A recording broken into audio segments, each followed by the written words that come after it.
Okay, it's been 2 weeks and it's time to strain our tinctures that we started. We actually started with the echinacea angustifolia root, remember that? And then red clover, red raspberry, and brigham tea or Mormon tea. What I've done right here is I have rinsed all of my bottles with hydrogen peroxide and all of my droppers because I'm going to be straining everything, and everything that I have has been rinsed so that your tinctures will last longer. So I'm going to take a stainless steel bowl and a stainless steel strainer. You can do it different ways, but this way is easier for me to be able to press on the root and get more of it out.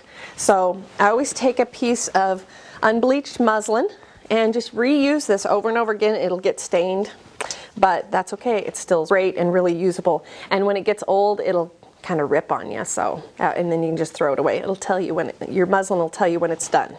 So let's strain. This is our echinacea, and this happens to be an apple cider vinegar, distilled water, and glycerin. So it's pretty settled at the bottom. So what I'm going to do is I am just going to open this up, and I lay this in here flat so that it can capture it. Try to pour off just the liquid off the top because it makes it easier to strain it. Sometimes the roots will gum up and clog up the pores of the cloth. And I don't really like to use unbleached cheesecloth, but the holes are too big and you have to use too many, and you have to throw it away afterwards usually because it kind of falls apart. So for me, I like to just strain that through and then open this up again. Sometimes I rinse it out if it feels like going to be clogged. You know, like there's some things like maybe myrrh and slippery elm bark and some of those that are a little bit harder to strain through. This seems to be easier. So I'm going to add a little bit more of this. I'm going to get out the rest of it and just strain the rest of it. It's just easier when you don't have to deal with all of that liquid, because I don't use a big piece of muslin because my hands aren't that big, and so I can't squeeze it out as well. So this is the size that seems to work well for us. There it is. It's all in there. Make sure not drip any of the unstrained part through the strainer, because then it'll make your tincture kind of grainy. So I'm just going to squeeze this and just turn it. Keep this hand really tight. I can't tell you how many herbs have landed on my ceiling because I've squeezed it tight at first and it just shoots out. You get to play with this and strain it as long as you want and as much as you want. Sometimes I'll just let it sit, and sometimes if the herbs will stick in the cloth, I'll just pour it in there, let it sit, and come back. Push as much of the liquid out of it as I can. Can you kind of see that? Oh! There you go, I just wasted my tincture. Okay, this really is how I do it. I mess up at home too. And what you have left, sometimes I have my husband or one of my strong daughters come and help me squeeze it out because I don't want to miss out on all that goodness in there. So here we are. Take a look at this. This is what's left over. Just this sawdusty, not full of nutrients, just pretty much like fiber that's been taken out of something. And you can see it's still a little bit wet, but this is great to put in your garden or put in your compost. There is our little echinacea. Put that aside. So after you strain out all the goodness, all of those incredible, wonderful ingredients, look at how dark and beautiful that is. Just beautiful echinacea tincture. So I take my tincture and I usually just pour it into something that I can work with, like a little pitcher. Take this out of the way here. So here's our echinacea tincture. What I usually do is I get some bottles to put them in, or I love the tincture bottles with the droppers because it makes it so much easier. And so I rinse all of the tincture bottles and our little funnels. You need to make sure and get little funnels because it's really, these little bottles have a hard time handling much of anything. And for gifts, these little bottles usually cost about $1 or so, so it's really wonderful. Most tinctures come in 1-ounce jars or bottles, but I like to use, I have a big family, so I like to use the 4-ounce and keep these as little to-go bottles. So I'm just gonna fill. So sometimes I don't have a lot of these bottles sitting around, So I will put them in bigger bottles like this if I have a lot of it left over. You can also just put it in any kind of jar, even if it's a clear jar, but just keep it out of the heat and the light, and it will last for a long time. This glycerin vinegar tincture is actually rated and tested to be good for like 3 years out of the refrigerator, and maybe in the refrigerator even longer. But test it. If you have any bubbles on the top or any goo floating around, there's sometimes when you do slippery elm or do some of these other herbs that leave thick kind of mucilage-ish, there's my word for the day, in there, it kind of leaves floaties in there. That's okay because you're used to it, and you get used to those tinctures, slippery elm and stuff like that. But you'll know there's nothing. It's very strained. So if you see floaters or if you see things bubbling up on top, then you know it's gone bad. Usually what I do is I'll make tinctures and we'll fill a bottle like this and then fill this and keep this in the fridge to keep it even longer than possibly 3 years, and then just refill my tinctures. So there's our beautiful echinacea tincture. Wonderful, super dense, full of nutrients, and really great for you. So we're going to strain this tincture. This is our red clover tincture that is in alcohol. You can see how the clover blossoms just changed. They just completely changed and even changed shape and just kind of started to break down. Definitely smells really strong of that red clover. So I'm going to take one of my handy dandy cloths that I use. You can reuse it over and over. So I'm just going to pour this right in here. It is a little bit simpler to strain plants that are whole. I think the powders sometimes gum up the cloth, but it seems sometimes the powders are stronger at times because there's more surface area on the plant. So just pull up all the 4 corners and twist it around like that. You can use gloves if you want to. I don't usually use gloves for my own stuff because I just wash my hands really good. So here you go. Check this out. Look at this. It is just a little fibrous mess. Wonderful, great for the garden, but doesn't have too much nutrition left in there. That's really cool. What we got out of that is this beautiful liquid. It's a light amber color. Look at that. It's just beautiful. This is red clover, which is really great for helping the body's immune system to be supported. It's used in almost all of the alternative hospitals. There's lots of famous stories written about red clover. It's definitely a bitter type of herb, but this is a great way to get it into your body other than even encapsulating it. The tea often is really, really hard to palate, but this, you can get a concentrated amount of it with tincturing it rather than having to take so much of the tea. 3 to 6 squirts of tincture is equivalent to a cup of tea. So it's a great, easy, convenient way to be able to take your herbs with you or even extract your herbs down. So we will strain this out. We just fill our little bottles. I like these little 4-ounce ones because it seems like when you're taking something, you want to take a lot of it, and the 1-ounce bottles just seem to be not big enough. And so then there's these little, I think this is a 2-ounce. Get my other little funnel out. I just love herbs so much. I love seeing them. I love smelling them. Now this is an alcohol tincture, which is different than the vegetable glycerin or the apple cider vinegar. This could last actually up to 10 years and even longer because it's extracted in alcohol. It has a really strong preservative in it. So I just take my bottles and droppers out of the hydrogen peroxide and put it right in there. And my little bottle, I'm going to give some of these to some of my friends, and so I'll bottle up some of these and then I'll put the leftover in a big jar here, and that's how you do your red clover tincture.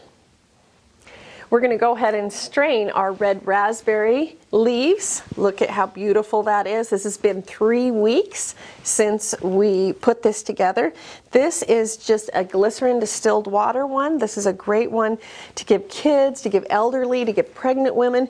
Don't underestimate this plant. If you have had babies, even if you think maybe you're past that, this is so nourishing and incredible for the female organs that not an herb you want to pass up. Use one of my old cloths here. I'll open that up, put it in a strainer. This is just my easiest way that I like to do it. So I'm just going, we've been shaking this for every day for about 3 weeks. Sometimes, especially if I stick it in my cupboard out of the way, I'll forget for a week or two, and then I let my tinctures stay longer than they should sometimes. And so it's kind of just up to you. Usually I strain them when I need them or when I'm ready for it. Look at that beautiful amber liquid that comes out of that. All of those nutrients. And this one is really kind of easy to squeeze because the leaves are so fluffy already. So it's easy to get lots and lots. And red raspberry leaves love water. So whether you make a tea or a tincture, they're way, way more effective and seem to go deep into the cells and bring nutrients there. You just see a difference when you use red raspberry leaves with liquid. They just work so much better than in capsules. In fact, it's hard to capsulate red raspberry because it's so fluffy. In fact, it's almost like the plant asks for you to put it in a liquid and make a tea or a tincture out of it. Now, 3 or 4 squirts would be equivalent to maybe a cup of tea of raspberry. So 3 or 4 squirts of the tincture, and you can put that in warm liquid. If you put it in hot, it kills the enzymes, but if it's the way you want to drink it, that's okay too. It's just getting those nutrients down. I don't love when people add it to soda or things like that. I think it's important for you to add it to drinks that are good for you if you want to add it and kind of dilute it that way, or you can put it right under your tongue and do it that way. So there is the beautiful leftover sawdust from our red raspberry leaves. So we're going to take our strained red raspberry leaves, put this over there. Look at that beautiful golden. Oh, so beautiful. That's so strong. Oh, I want to give it to my little pregnant girl, Abigail.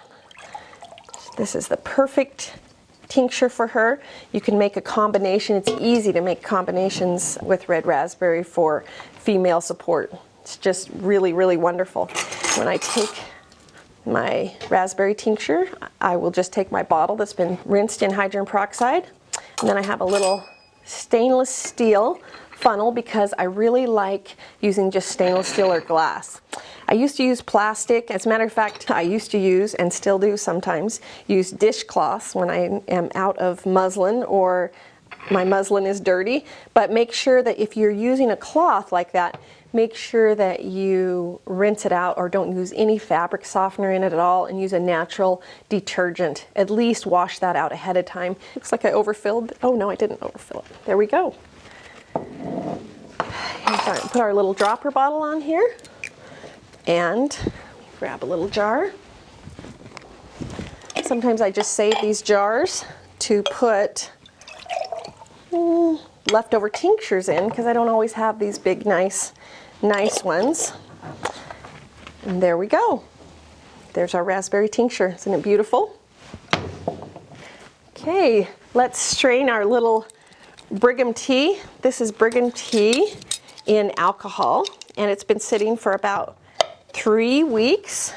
And look, I poured some off of it because I was using it and giving it to friends. So I'm just going to pour this off and kind of hold that in there. Look how dark amber that is. This is so beautiful. So I don't even really have to strain this. It's just pull out these sticks. They become soft. And I could probably leave this alcohol in here. In fact, if I wasn't showing you guys how to strain it, I probably would, and just pour off of it because there's still a lot of really great goodness in here, even though it's turned color, turned gray, and a lot of the nutrients have been in here. And look at that red color. It turns rosy when you make a tea out of it, but this red color when you make a tincture out of it. It's beautiful. Really, really beautiful. This is in alcohol. Just going to put it in my little tincture bottle that I have cleaned with hydrogen peroxide. This is a great tincture when you're having any symptoms associated with lung issues. I love these little bottles because they make really great gifts. And when you make lots of herbs, you always want to give them away as gifts, and you want everybody around you to be healthy and well. So here we are. This is our Brigham tea or Mormon tea tincture. I'll put the rest of it in this bottle right here. But this herb is one that really supports the metabolism, it supports lung health, and it supports an uptake of kind of oxygen because you feel that opening of the bronchioles that the body does whenever it gets to have some brigham tea. A great herb that my mom has used her whole life and that I have used my whole life. One that is way underused, not very much cultivated. This is one that would really, wildcrafting is really pretty much the only way you're going to do it. This is our great Brigham tincture. We went through the different tinctures. We went through echinacea, red clover, red raspberry, and now this is Brigham tea in different types of tinctures, different mediums to extract the nutrients. So just kind of play around with it and see what you like. If you want a tincture made out of alcohol that will last a lot longer and for storage purposes, or if you want one that maybe you can give your kids easily without it having the alcohol bite in the mouth, you can use glycerin, distilled water, the vinegar. You can also take the tinctures. If you don't like the alcohol, you can take a cup of hot water and you put the tincture in there and the alcohol evaporates and then you can drink it.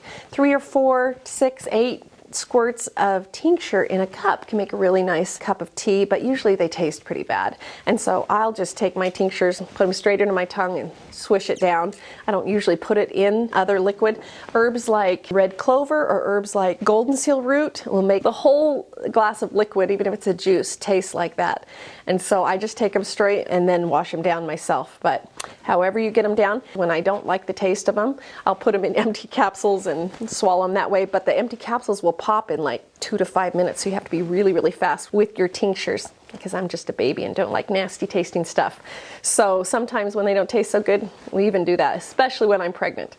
So there you go. Happy making tinctures. I know this is a great skill that you will use the rest of your life and teach your kids how to make this. This is a great school project, great homeschool project, a great community project so that you guys can learn to make really intense, concentrated nutrients out of these wonderful life-giving plants.